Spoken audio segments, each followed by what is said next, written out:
Everyone welcome to my channel DL sir. তো আজকে একটা ভিডিও নিয়ে আসছি আপনারা লাগিয়া। তো গতকালকে একটা ভিডিও দিয়েছিলাম, এটা হয়তো আপনারা দেখছেন, দেখি এই ভিডিও দেখলা এটার কন্টিনিউ ভিডিওটা বহুত ইম্পর্টেন্ট ভিডিও আছে। যারা যারা দেখছেন না, আপনারা ডেসক্রিপশনে লিঙ্ক আছে বা আমার চ্যানেলে গিয়ে লেটেস্ট ভিডিও যেটা আছে এটা দেখতে পারবা। খুব ইম্পর্টেন্ট কোয়েশ্চেন, যেটা আসাম টেটে আওয়ার খুব বেশি চান্সেস। ঠিক আছে, এখন আমরা আরও একটা কোয়েশ্চেন ডিসকাস করবো, আপনারা একের পর এক দেখতে থাকুন। আর যারা আমার চ্যানেলে এখনও সাবস্ক্রাইব করছে না, প্লিজ নিচে রেড কালার একটা পাইবা সাবস্ক্রাইব লেখা, এটার মধ্যে ক্লিক করিলেন, আপনারা সাবস্ক্রাইব করিলেন আর নতুন ভিডিও এরকম পাইবা আমার চ্যানেল। তখন ফার্স্ট কোয়েশ্চেন কিটা কইছে, একটা কোয়েশ্চেন আমি লিখছি, দেখতে পারেন যে একটি আয়তক্ষেত্রের কালি এ সেন্টিমিটার স্কোয়ার, মানে এরিয়া, কালি মানে এরিয়া হইল গিয়া এ সেন্টিমিটার স্কোয়ার এবং দৈর্ঘ্য এল সেন্টিমিটার হলে, দৈর্ঘ্য মানে লেন্থ হইল গিয়া এল সেন্টিমিটার হলে ইহার পরিসীমা কত? ঠিক আছে, চারটা অপশন দিছে। দেখুন, আমরা জানি এরিয়া হইল গিয়া লেন্থ ইন্টু ব্রেথ, মানে আয়তক্ষেত্র কইছে দ্যাট মিন্স রেক্ট্যাঙ্গুলার এরিয়া হইল গিয়া length into breadth equal to এ দেওয়া আছে। ঠিক আছে, আমার এল জানি, কিন্তু আমি তো বি মনে করেন, আমি কেন ব্রেথ যেটা এটা প্রস্থটা বি ধরলাম, তো বি ইকুয়াল টু কিটা হইল এ বাই এল। আমি এল তো আমার দিয়া দিছি, আমি ব্রেথের ভ্যালু বার করলাম এ বাই এল। আর পরিসীমা পেরিমিটারের ফর্মুলা হইল গিয়া 2 ইন্টু এল প্লাস বি। তো 2 আমি এল বই দিলাম, বির জায়গায় কেটা বললাম এ বাই এল। তো এটা অপশন হইল গিয়া 2x এল প্লাস 2x বা ইন্টু করলে আমরা পাইলাম 2x L plus 2x A by এল, যেটা আমার অপশন এ। আশা করি বুঝতে পারছেন, এটা কিচ্ছু দিছে না, জাস্ট একটা আরবিট্রারি নাম্বার দেওয়া দিছে, যার থেকে আমরা এরিয়া দিছে, লেন্থ দিছে, আমরা ব্রেথের ভ্যালু বাই করছি, ফর্মুলার মধ্যে 2 ইন্টু এল প্লাস ফর্মুলার মধ্যে বই দিছি, অটোমেটিক্যালি আমরা সলভ করার পরে আই গেছি। আশা করি বুঝতে পারছেন, বহুত ইম্পর্টেন্ট কোয়েশ্চেন পড়ার সামনে। নেক্সট দেখুন, আরও দুইটা কোয়েশ্চেন আমি লিখছি। একটা হইল গিয়া 4 to the power 11 into 14 to the power 5 into 11 square এর মৌলিক উৎপাদকের সংখ্যা। দেখুন, আমরা এরকম কোয়েশ্চেন দিলে খেয়াল করতে রাখবো, যে নাম্বারের পাওয়ার আছে, মানে ভূমিতে যে নাম্বার আছে ওই নাম্বারটা আমার মৌলিক নাম্বার আছে। এখানে যেহেতু যখন 4 আছে, 4 আমরা জানি মৌলিক নাম্বার না, তো আমরা কি তা করতে লাগবো, 4 দিয়ে 2 স্কোয়ার লিখতে পারবো, তো 11 হইল ইন্টু 14 তেও মৌলিক সংখ্যা নাই যোগী, তো 2 ইন্টু 7 লিখতে পারবো, 11 মৌলিক সংখ্যা তৈরি থাকলো।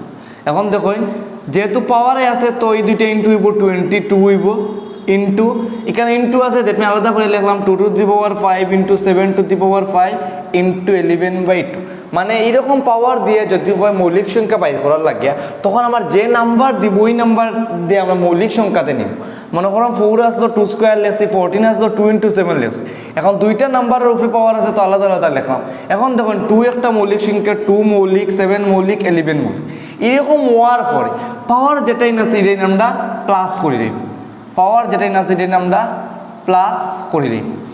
যে মৌলিক সংখ্যা হওয়ার পরে পাওয়ার টাইম প্লাস করবো, এই প্লাস করার পরে যে নাম্বার ওই বইটা হইল গিয়া ওইটার মৌলিক উৎপাদকের সংখ্যা।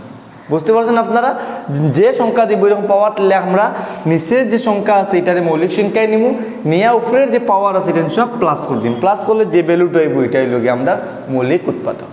ঠিক আছে, নেক্সট কোয়েশ্চন দেখুন, যদি একটি সমবাহু ত্রিভুজের পরিসীমা 24 সেন্টিমিটার, সমবাহু ত্রিভুজ মানে কিটা, যার 3টা বাহু সমান, মানে ইকুইলেটারাল ট্রায়াঙ্গুলার কি, যার 3টা বাহু সমান।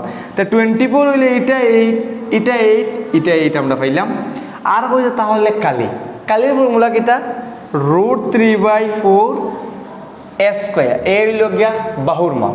তো আমার এখানে এর ভ্যালু কত 8, তো √3/4 কত হইল, √3/4 ইন্টু 8 ইন্টু 8, তো 4 দিয়ে 2 রে কাটলে 2 ইন্টু 8 16 √3 সেন্টিমিটার স্কোয়ার। ঠিক আছে, আশা করি বুঝতে পারছেন আপনারা যে আমরা সমবাহু ত্রিভুজ কইছি, এর লাগে পরিসীমা, আমরা পরিসীমার থেকে বাহুর মাপ বাই করলাম, বাহুর মাপ বা হলে কালির ফর্মুলা √3/4 স্কোয়ার বাই করলে আমরা অটোমেটিক বিলি পাইলাম। আশা করি আপনারা দুইটা বুঝতে পারছেন।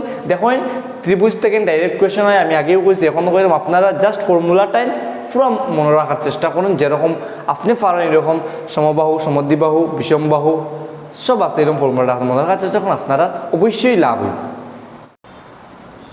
দেখুন, আরেকটা কোয়েশ্চেন লেখছি, যে শাম থেকে রাম 12 বছরের বড়, যদি তাদের বয়সের যোগফল 40 বছর হয় তাহলে শামের বয়স কত? এখন দেখুন, শাম থেকে রাম 12 বছরের বড়, মনে করেন শাম আর হইল গিয়ে রাম, মানে শাম থেকে রাম বড়, কিন্তু 12 বছরের বড়। এখন মনে করেন 26 আমি যদি ধরি শামের বয়স, একটা আমি অপশন থেকে দেখাই দাম, 26 ধরি শামের বয়স ধরিতে রাম কত হইব 26 + 12 হইল 30, দুটার যোগফল কোনোদিন 40 হইব নি না, দ্যাট মিনস অপশন এ হইতো না। 28 ধরলে তো হইতোই না, 28 আরও 12 বছর, দ্যাট মিনস 40 হয়ে যায়, এটা হইতো না। 14 ধরলে কি তাহলে যখন 14 তার 12 বছর পরে 26, এই দুইটা প্লাস করলে আনসার হয় 40, দ্যাট মিনস আমরা অপশন সি ইজ কারেক্ট। আমরা কিছু করতে লাগে না, অপশন থেকে আমরা আনসারটাই পাইলাম। দ্যাট মিনস যদি শামের বয়স 14 বছর হয়, তার রামের বয়স 26 হইব, আর দুটারে যোগ করলে আমরা 40 হই। আশা করি বুঝতে পারছেন, বহুত important question for Assam TET. দেখুন একটা ইম্পর্টেন্ট কোয়েশ্চেন, আমার চ্যানেলে পাইচিত্রে আমি কোনো ভিডিও দিতে পারছি না সময়ের কারণে, পাইচিত্র বা মানে ডাটা হ্যান্ডেলিংয়ে। তো আপনারা এই ভিডিওটা বা এই কোয়েশ্চনটা দেখলে আপনারা আশা করি কনসেপ্টটা ক্লিয়ার হয়ে যাবে। দেখুন এখানে কিতা কইছে, একটা পাইচিত্র মানে একটা বৃত্তর মধ্যে আমরা কিছু পোর্শনে কিতা কিতা দিছে আমরা দেখবো, এটা পাইচিত্র হয়, pie chart. Printing cost 20%, transportation 10%, printing paper cost 25%, printing cost binding cost 20%, royalty 15%, promotion cost হইল গিয়া 10%, প্রমোশন কস্ট হইল গিয়া সব দেখো মিলাইলে আমরা 100% হইব, 10, 20, 30, 40, 50, 60, 70, 80, 90 আর মানে 100% দিয়া দিছে। এর মধ্যে আমার কোয়েশ্চন টাইম পুরা লেগছে না, কোয়েশ্চনটা কইছে যদি একটা পাবলিশার 30,600 টাকা প্রিন্টিং কস্ট দেয়, তাহলে রয়্যালটি কস্ট কত টাকা হয়? আমার যেহেতু ডায়াগ্রামের মধ্যে কোনো টাকার কথা উল্লেখ আছে, পার্সেন্টেজ দেওয়া আছে। এখন প্রিন্টিং কস্ট দেখুন 20%, আমি যদি আমার টোটাল মনে করেন আমি এক্স ধরি, টোটাল এক্স ধরি, এটার 20% যত টাকা খরচ হচ্ছে, এটার 20% আমার হইল গিয়া প্রিন্টিং। তো প্রিন্টিং কস্ট দেওয়া আছে 30,600, ঠিক আছে। তো আমি এখান থেকে নেক্সট ভ্যালু বাইর করতে পারবো, x = 30,600 × 100 / 20। তো 0 0 কাটলাম 2 দি ফার্স্ট, দ্যাট মিনস 30,600 × 5। তো 5 দিলে কী হইব,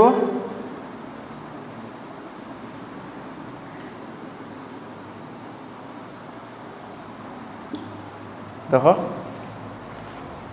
1,53,000 টাকা টোটাল খরচ হয়েছে, ঠিক আছে।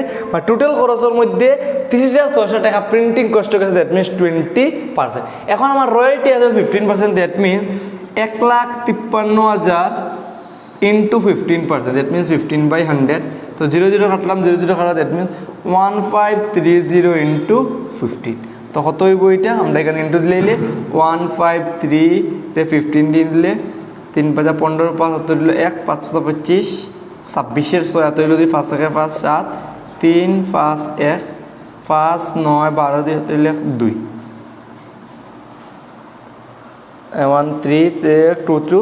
তো এখানে 22,950 হইল গিয়া 22,950 টাকা রয়্যালটির জন্য খরচ হইব, বুঝতে পারছেন। এখন যদি আমার ট্রান্সপোর্টেশন হইতো তো আমি 1,53,000 10% বাড়ি হইলে বলি, যদি আমার বাইন্ডিং হইতো তো 20% বাড়ি হইলে বলি, যদি আমার প্রমোশন হইতো তো 10% বাড়ি। তো আমরা এটা বুঝতে লাগবো, অ্যাকর্ডিং টু কোয়েশ্চন আমরা পার্সেন্টেজ এখানে মিলাই দিছি, এর লাগিন আমরা ফ্রম পার্সেন্টেজ পাইচিত্র ইউজ করে আমরা আনসারটাই বাই করতে পারি। আশা করি আপনারা বুঝতে পারছেন, বহুত ইম্পর্টেন্ট। আসামটাতে একটা কোয়েশ্চন ডাটা অ্যানালিটিক্স থেকে তাকেই থাকে, ঠিক আছে। আর একটা কোয়েশ্চন দেখুন, এটা হইল গিয়া আমরা ডাটা হ্যান্ডেলিংয়ের এই কোয়েশ্চনটা বহুত ইম্পর্টেন্ট কোয়েশ্চন। একটা কোয়েশ্চন আইবো আপনারা জানেন ডাটা হ্যান্ডেলিং থেকে, আইসিটির থেকে একটা কোয়েশ্চন ডাটা হ্যান্ডেলিং থেকে একটা বা দুইটা, এটা আপনারা আইবই। দেখুন আপনারা দেখুন এখানে আছে ক্লাস দেওয়া আছে আর আছে নাম্বার অফ স্টুডেন্টস, ঠিক আছে। ক্লাস হলো গিয়ে 1 2 3 4 5 আর স্টুডেন্টস হলো গিয়ে 10 20 30 40 দেওয়া। দ্যাট মিনস ক্লাস 1-এ 30টা স্টুডেন্ট আছে, ক্লাস 2 10টা, ক্লাস 3 40টা, ক্লাস 4-এ 20, ক্লাস 5 25। মানে একটা স্কুলে একদিনের স্কুলে আসা ছাত্রছাত্রীর সংখ্যা আর কি, মনে করেন আজকের দিনে স্কুলও ক্লাস 1-এর 30টা আইসেন, ক্লাস 2 একটা যে কোনো একটা স্কুলের 1 to 5-এর দেয়া দিছে, দেয়া কইছে ক্লাস 5-এ আওয়া স্টুডেন্টের পার্সেন্টেজ কত, মানে আওয়া ক্লাস 5-এর স্টুডেন্ট আওয়া পার্সেন্ট। এখন দেখুন ক্লাস 5-এর স্টুডেন্ট আছে 25, টোটাল কতটা স্টুডেন্ট আইছে 30, ক্লাস 2 10, ক্লাস 3 40, তারপরে 20 25। তো আমার প্লাস করলে কত হইল 5 4 4 8 9 10 11 মানে 125 মানে 125 মধ্যে 25 জন স্টুডেন্ট ক্লাস 5 এ আইছে তো 25/125 ইনটু 100% বাই করলে আমরা কিতা করতে পারমু 25 দিয়ে লগে 5 দিয়ে 20 that means class 5 A 20% student present হইছে আশা করি আপনারা বুঝতে পারছেন যে ক্লাস 1 2 3 4 5 ফার্স্টটা ক্লাস আমি বাই করলাম কত পার্সেন্ট স্টুডেন্ট আইলা ক্লাস 5 এ 20% ঠিক আছে বুঝতে পারলাম নেক্সট ধরুন আরেকটা কোয়েশ্চন হইল যে যদি ওই স্কুলে ক্লাস 4 এ আরেকটা কোয়েশ্চন যদি ওই স্কুলে ক্লাস 4 এ বা ক্লাস মনে করেন আর হইল ক্লাস 4 এ পুরো স্কুলের 10% স্টুডেন্ট আইছে স্টুডেন্ট কোয়েশ্চনটা বোঝার চেষ্টা করুন যদি ওই স্কুলে আমার একটা কোয়েশ্চন পাইলাম ক্লাস 5 এর নাম্বার অফ স্টুডেন্টে প্রেজেন্ট পার্সেন্টেজ আমি class 5 by total into 100% by কইলাম আরেকটা কোয়েশ্চন হইল যে ক্লাস 4 এ যতজন স্টুডেন্ট আইছেন এটা পুরো স্কুলের 10% স্টুডেন্ট জিনিসটা বুঝুন পুরো স্কুলের যত স্টুডেন্ট আছে তাই ক্লাস 4 এ যতজন আইছেন তা হইল 10% এখন মনে হয় পুরো স্কুলের স্টুডেন্ট x এর 10% 10/100 ইকুয়াল টু ক্লাস 4 এ কতজন আইছেন 20 জন তো আমি x এর ভ্যালু বাই করতে আমি x ইকুয়াল টু 20 ইনটু 100/10 তো 0 0 কাটিয়া 200 আশা করি বুঝতে পারছেন দুইটা কোয়েশ্চন এইরকম কোয়েশ্চন আপনারা একবার 100% শিওর আসাম টেটের ডাটা অ্যানালিটিক্স থেকে নেই বুঝতে পারছেন দুইটা কোয়েশ্চন করছে একটা পার্সেন্টেজ আর একটা দেয়া দিয়েছে এটাতে আমার টোটাল নাম্বার অফ স্টুডেন্ট বাইরে করছে বহুত বহুত ইম্পর্টেন্ট দুইটা মন দিয়ে দেখবা আপনারা আশা করি কনসেপ্টটা পুরো ক্লিয়ার হচ্ছে দেখুন আমি আরও কোয়েশ্চন না এটা আমি আপনারা কনসেপ্টটা ক্লিয়ার করা লাগে সাইডটা কোণের মাপ লেছি একটা 30 ডিগ্রি একটা 90 ডিগ্রি একটা 80 ডিগ্রি একটা 225 ডিগ্রি 30 ডিগ্রি 90 থেকে ছোট হইলে আমরা জানি এটা সূক্ষ্মকোণ একুইট অ্যাঙ্গেল 90 ডিগ্রি হলে সমকোণ রাইট অ্যাঙ্গেল 180 ডিগ্রি হলে সরল কোণ মানে স্ট্রেট অ্যাঙ্গেল আর 180 থেকে বড় হইলে এটা হয় প্রবৃদ্ধ কোণ মানে রিফ্লেকশন মনে রাখবা আপনার আর হইল গিয়া একটা সূক্ষ্মকোণী ত্রিভুজের তিনটা কোণ হইল গিয়া সূক্ষ্মকোণ ঠিক আছে একটা সমকোণী ত্রিভুজের একটা কোণ হইল গিয়া সমকোণ একটা স্থূলকোণী ত্রিভুজ মানে একটা অবটিউস অ্যাঙ্গেল ট্রায়াঙ্গেলের একটা কোণ হইল গিয়া অবটিউস অ্যাঙ্গেল আর রিফ্লেক্স অ্যাঙ্গেল মানে যে অ্যাঙ্গেলটা 180 থেকে বড় 360 ডিগ্রি ছোট আপনারা এই তিনটা জিনিস মনে রাখবা কোণ হিসাবে সূক্ষ্মকোণী হইলে তিনটা কোণ সূক্ষ্মকোণ সমকোণী হইলে একটা কোণ সমকোণ স্থূলকোণী হইলে একটা কোণ খালি স্থূলকোণ সূক্ষ্মকোণীর সময় তিনটা সূক্ষ্মকোণ মানে তিনটা 90 ডিগ্রি থেকে ছোট কারণ তিনটা 90 থেকে ছোট হইলে মিলিয়ে গিয়ে 180 হইতো না ঠিক আছে এখানে একটা যদি সূক্ষ্ম স্থূলকোণ মানে অবটিউস হয়ে যায় বাকি দুইটা একুইট হইতিলাম ঠিক এটা গেল আমরা কোন সাইড হিসাবে আমি আবার কইলাম যে তোমার আপনারা রিকল হয়ে যাব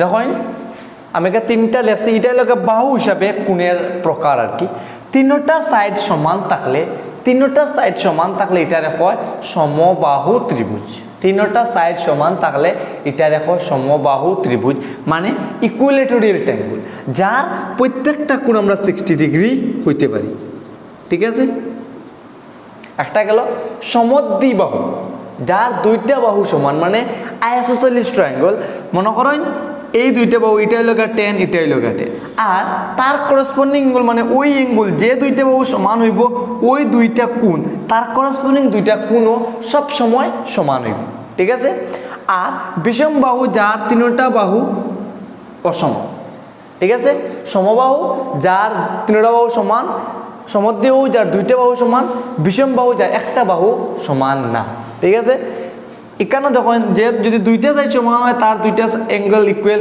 আবার এই দুইটা ইকুয়াল মানে এই দুই অ্যাঙ্গেল ইকুয়াল মানে সব অ্যাঙ্গেল ইকুয়াল এর লাগে আমরা সমবাহু ত্রিভুজের প্রত্যেকটা কোণ কিতা হইতে পারি 60 ডিগ্রি হইতে পারি ঠিক আছে আর সমদ্বিবাহুর লোক আমরা ডিপেন্ড করবো যার দুইটা অ্যাঙ্গেল সব সময় ইকুয়াল হবে এখন এক্সামের সময় কোয়েশ্চন এলা দিতে পারে এই একটা সমদ্বিবাহু ত্রিভুজের একটা কোণের মাপ 30 ডিগ্রি তে বাকি দুইটি কোণের মাপ কত হবে মানে একটা আইসোসেলিস ট্রায়াঙ্গেলের একটা কোণ 30 ডিগ্রি তে বাকি দুইটা কোণের মাপ কত হইব আমরা জানি সমদ্বিবাহু ত্রিভুজের দুইটা কোণ সমান থাকে তো একটা কোণের মাপ যদি 30 ডিগ্রি হয় বাকি সমান মানে কি দেখব মনে করলাম এক্স এটাও এক্স প্লাস 30 ইকুয়াল টু হইল গিয়া 180 ডিগ্রি। তো আমরা কি তাহলে লিখতে পারবো 2x plus 30 degree equal to 180 degree. তো 2x এর ভ্যালু কত হইব 150 ডিগ্রি এই সাইডে গেলে, তো x এর ভ্যালু হইব গিয়া 150 ডিভাইডেড বাই 2 ইকুয়াল টু 75।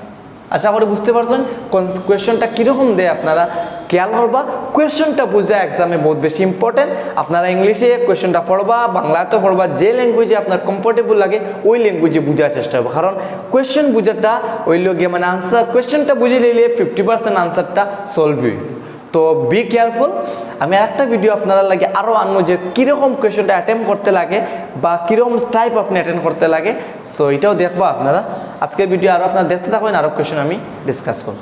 আর একটা কোয়েশ্চন আমি আপনারা এখানে ডিসকাস করবো। দুইটা কোয়েশ্চন আমি এখানে বোর্ডে আপনারা দেখতে পাররা যে দুইটাই মনে করেন আয়তাকার বাগান। একটা হইল গেল দৈর্ঘ্য 20 প্রস্থ 10, এটার দৈর্ঘ্য 20 প্রস্থ 10।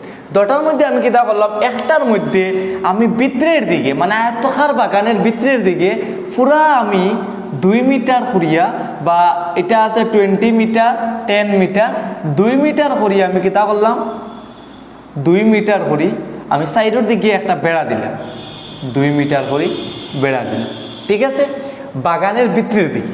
এখন আমি কইলাম যে ওই যে বেড়াতে আমি যতটুকু দিছি এটার এরিয়া কত, জিনিসটা আপনারা মন দিয়া দেখবা। এই যে বেড়া দিছি আমি এটার এরিয়া কত, ঠিক আছে। তো তখন আমার কিতা করতে লাগবো, আর মনে করেন সেম বাগানের আমি বাইরের দিকে কিতা করতে লাগছে, বাইরের দিকে আমি 2 মিটার করি বেড়া দিছি, একটার ভিতরের দিকে দিছি আর একটার বাইরের দিকে, আর একটার আমি বাইরের দিকে দিলাম 2 মিটার করে বেড়া, সেম 2 মিটার। এখন দেখুন আমি যে এই বেড়া দিছি এটার এরিয়াটা কীরকম বাইর করব। দেখুন আমি যদি পুরা রেক্টেঙ্গল ফার্স্ট যেটা আমার শেপ আছিল এটার এরিয়া বাইর করি, আমরা জানি লেন্থ ইন্টু ব্রেথ, তো 20 ইন্টু 10 হইল গিয়া 200 হইল গিয়া আমার পুরাটার এরিয়া, মানে এখানে ভিতরের যে আস্তার টুকরা লইয়া এরিয়া। এখন আমি যেহেতু এটা ভিতরের দিকে দিছি মানে আমার অরিজিনালটা কিনা আর বাড়ছে না, তো আমি ভিতরের যে এই টুকরার এরিয়া যদি বাইর করেই লাই আর টোটালটা কিনা এই টুকরা মাইনাস লাই তখন তো আমি টুকরা পাইলিম।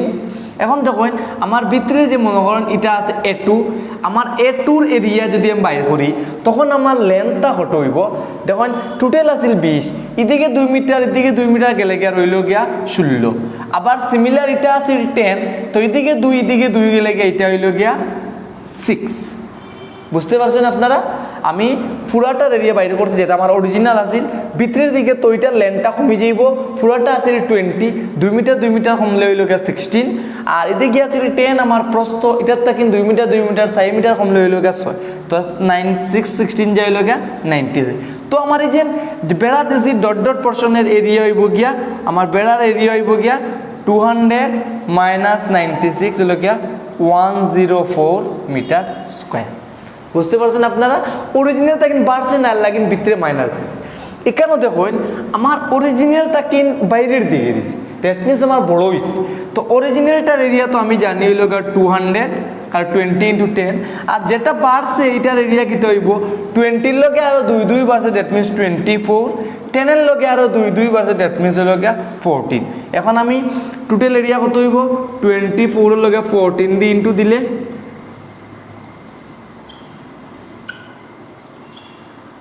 336 হইল, ঠিক আছে। 336 মানে আমার পুরাটা মেইন জায়গাটা যেটা এক্সট্রা আমি লইয়া টোটাল এরিয়া 336, ভিতরের এরিয়া 200, যদি আমি রিমেইনিং এরিয়া মাইনাস দিলাই 336 মাইনাস 200 হইল গিয়ে এটা হইব গিয়া 136 হইব গিয়া আমার মিটার স্কোয়ার হইব গিয়া এই যে আমার বেড়া দেওয়া এরিয়াটা। আশা করি আপনারা বুঝতে পারছেন। যদি আমি ভিতরের দিকে দেই তখন আমি মেইনটা করমু করে ভিতরের টুকরাটা করিয়া মাইনাস দিমু, তখন আমি এটা পাইলিমু। যদি বাইরের দিকে দেই মেইন আমার অরিজিনালটা করমু, আর বাইরের যেটা লোয়ার পরে এক্সট্রা ওয়ার পরে যেটা ওইছে ওই জায়গাটা কম করিয়া আমি মাইনাস দিলে আমার আশা করি আইজি রিমেইনিং মানে এই যে বেড়া দেওয়ার এরিয়াটা হতোই আশা করি আপনারা জিনিসটা বুঝতে পারছেন এরকম কোয়েশ্চন কিন্তু আসাম টেটে আইজিতে আপনারা দেখতে পারেন জাস্ট বুঝানি লাগে হয়তো ল্যাঙ্গুয়েজটা পুরা ঠিক নাও হইতে পারে আপনারা কোয়েশ্চনটা বোঝার চেষ্টা করবা যে 10 জন মানুষের দৈনিক আয়ের গড় দেওয়া আছে 400 টাকা ঠিক আছে এর মধ্যে 4 জনের গড় হইল 450 2 জনের গড় 300 তো বাকি 4 জনের গড় কত আমরা জানি যে 10 জন মানুষের দৈনিক গড় 400 হয় তো তাদের মোট ইনকাম হইল কি আমরা জানি আমরা কি তা করতে লাগবো এভারেজের লগে টোটাল ইনটু দিলে আমরা পাইলাম 4000 ঠিক আছে এর মধ্যে 4 জনের গড় 450 দেখবে এই 4 জনের যোগফল হইব গিয়া 450 ইনটু 4 তো কিতা হইল এটা 1800 টাকা এটা মাইনাস দিলাইতে হইল গিয়া 2200 আরো 2 জনের গড় 300 টাকা that means 2 into 300 total by হইলাম 600 আমি মাইনাস দিলে হইলাম 1600 টাকা 1600 টাকা হইল গিয়া বাকি 4 জনের টোটাল ইনকাম তো এই 4 জনের কিন্তু তার গড় কত হইব 1600 ডিভাইডেড বাই 4 কত হইল 400 টাকা এরকম অঙ্ক আইব কিন্তু যে টোটাল আমি পাইলাম গড়টা কিন্তু টোটাল বাইল করলাম পরে 4 জনের গড় আছে টোটাল বাই করলাম তারপরে আরো 2 জনের গড় আছে টোটাল বাই করলাম মাইনাস দিলাম আইলো 1600 টাকা 1600 যখন 4 দিয়ে আমি ডিভাইড দিমু তখন আমি পাইমু যে এটার 400 টাকা হইল গিয়া আমার আয় মানে গড় কি 400 টাকা হইল গিয়া বাকি 4 জন মানুষের আয়ের ক আশা করি বুঝতে পারছেন এরকম অঙ্ক কিন্তু আসাম টেটে এবারও আইব দেখেন আমি কেন কয়টা ফিগার রাখছি এই ফিগারটা কিন্তু এবার আসাম টেটে কোয়েশ্চন আইবই আপনারা এর প্রপার্টিসগুলো আমি ডিসকাস করব মন দিয়ে শুন দেখুন আমি 4টা ফিগার রাখছি 5টা ফিগার রাখছি বর্গ আয়ত সামান্তরিক ট্রাপিজিয়াম রম্বাস বর্গ মান স্কয়ার বর্গ কিটা যার 4টা বাহু সমান বর্গ হইল গিয়া যার 4টা বাহু সমান এবং 4টা কোণ 90 ডিগ্রি এটা হইল গিয়া বর্গ আর আয়ত হইল গিয়া যার বিপরীত বাহু সমান মানে অপোজিট সাইড ইকুয়াল আর অ্যাঙ্গেল 90 ডিগ্রি ঠিক আছে অপোজিট সাইড ইকুয়াল হইতো আর অ্যাঙ্গেল 90 ডিগ্রি মানে বর্গরে আমরা আয়ত হইতে পারবো কারণ আয়তর যে প্রপার্টিজ এটা বর্গ কারণ তার অপোজিট সাইড ইকুয়াল আর অ্যাঙ্গেল 90 ডিগ্রি আমরা হইতে পারবো এখন দেখো রম্বাসের 4টা সাইড ইকুয়াল কিন্তু অ্যাঙ্গেল 90 ডিগ্রি না 4টা সাইড ইকুয়াল কিন্তু অ্যাঙ্গেল 90 ডিগ্রি না আর বর্গ আর রম্বাসের মিল হইল গিয়া বর্গের 4টা সাইড ইকুয়াল রম্বাসের 4টা সাইড ইকুয়াল আর হইল গিয়া রম্বাসের যে কর্ণটাইন এটা পরস্পর লম্বভাবে সমদ্বিখণ্ডিত মানে এটা সমানভাবে ভাগ হইব আর অ্যাঙ্গেল যেটা ফর্ম হইব এটা 90 ডিগ্রি আর আয়ত আর সামান্তরিকের মধ্যে মিল কিতা আয়তর বিপরীত বাহু সমান সামান্তরিকের বিপরীত বাহু সমান এবং সমান্তরাল খালি সমান না সমানও সমান্তরাল এটার কোণ 90 ডিগ্রি আছে এটার কোণের কোনো মাত নাই এটার বিপরীত কোণ সমান এটার সব কোণ 90 ডিগ্রি এটার বিপরীত কোণ সমান এটারও বিপরীত কোণ সমান তো আমরা কিতা করতে পারবো আয়তরে কিতা করতে পারবো এটা সামান্তরিক কইতে পারবো কারণ আয়ত বিপরীত বাহু সমান সমান্তরাল বিপরীত কোণ সমান কিন্তু সামান্তরিকে আমরা আয়ত কইতে পারতাম না কারণ তার কোণটা 90 ডিগ্রি না আর সামান্তরিকের একটা প্রপার্টি হইল গিয়া তার পাশাপাশি অ্যাডজাসেন্ট অ্যাঙ্গেল সাম করলে সবসময় 180 ডিগ্রি পাইব আর যার বিপরীত কোণ সবসময় সমান মনে রাখবা এবার কিন্তু সামান্তরিক থেকে কোয়েশ্চন আই যেতে পারে সামান্তরিকের বিপরীত বাহু সমান এবং সমান্তরাল বিপরীত কোণও সমান আর পাশাপাশি দুইটা কোণের সমষ্টি হইল গিয়া 180 ডিগ্রি মনে করেন এটা যদি 60 হয়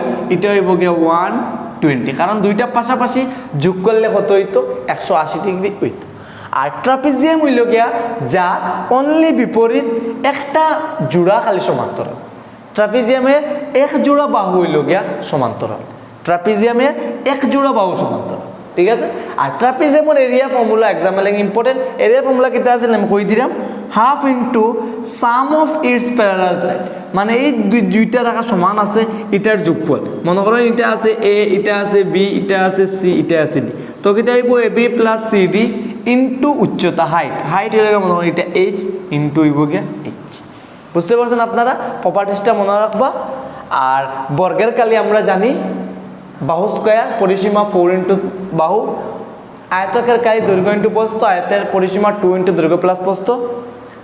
সামান্তরিকের কালি হইল গিয়া ভূমি ইন্টু উচ্চতা, উচ্চতা হইল গিয়া মানে আমরা 90 ডিগ্রি যেটা এই উচ্চতা ধরবো। ট্রাপিজের মতো লেখছি রম্বাসর তো আমরা half into D1 into D2 মানে ডায়াগোনালে পূরণফলের হাফ, এটা হইল গিয়ে আমরা রম্বাসের কালি। আশা করি বুঝতে পারছেন, কিছু ইম্পর্টেন্ট জিনিস আপনারা কই দিয়েছি। আজকের ভিডিও এখানে শেষ, আপনারা সবাই ভিডিওটা দেখবো, আশা করি আপনারা লাভ হইব। আর একটা দুইটা ভিডিও আমি এক্সামের আগে দেওয়ার চেষ্টা করব, এগুলা দেখে আপনারা এক্সামে যাইবা, তো আপনারা লাভ হইব, কারণ আমি ইম্পর্টেন্ট কোয়েশ্চন এবং ইম্পর্টেন্ট টপিক 10 ডিসকাস যেটা এক্সামে হওয়ার chances. So thank you everyone for watching this.